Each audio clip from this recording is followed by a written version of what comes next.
మైసమ్మగూడ 10 ఏళ్ల క్రితం ఇదొక వెనకబడిన కుగ్రామం.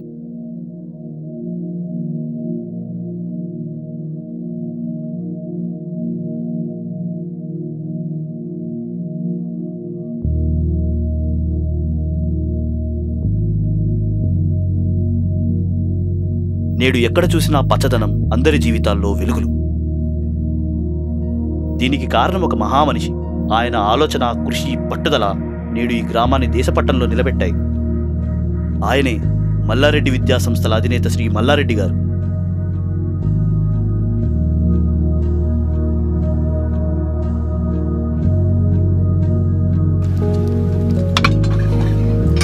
ఒకప్పుడు ఇతను ఒక కార్మికుడు.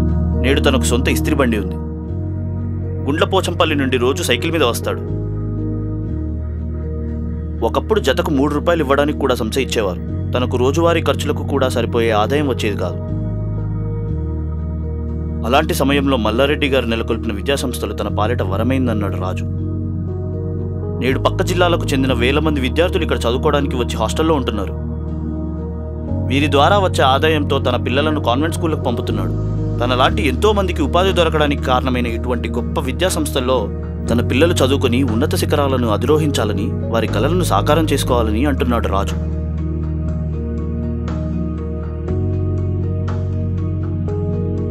నిత్యం విద్యార్థులతో కిటకిటలాడే ఈ సలూన్ దుర్గాప్రసాద్ నెలకొల్పాడు.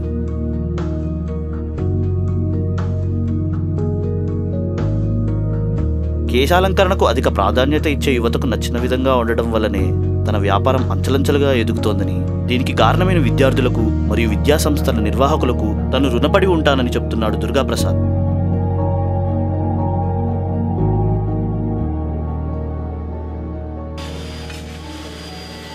కొన్ని నెలల క్రితం మైసమ్మగూడలో లావణ్య వెల్డింగ్ వర్క్స్ మొదలుపెట్టారు. చుట్టుప్రక్కన ఇల్లు, కొత్త భవనాలు మరియు హాస్టళ్లకు వీరు మరమ్మతులు చేస్తారు.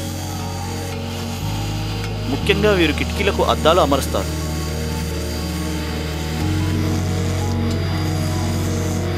కొన్నేళ్ల క్రితం నిర్మానుషంగా ఉండే ఈ ఊరు నేడు అనేక రకాల వ్యాపారులతో కిటకిటలాడుతుందంటే అది కాలేజీల మహిమే అంటాడు దుకాణం యజమాని వైకుంఠం. మా వ్యాపారాలు ఒకదాని మీద ఒకటి ఆధారపడి ఉంటాయి. వీటన్నిటికీ మూలం ఇక్కడ కాలేజీల వల్ల జరిగిన అభివృద్ధే. అవి రావడం వల్ల విద్యార్థులకే కాదు, మాలాంటి వాళ్లకు కూడా కొత్త అవకాశాలు పుట్టుకొచ్చాయన్నాడు వైకుంఠం.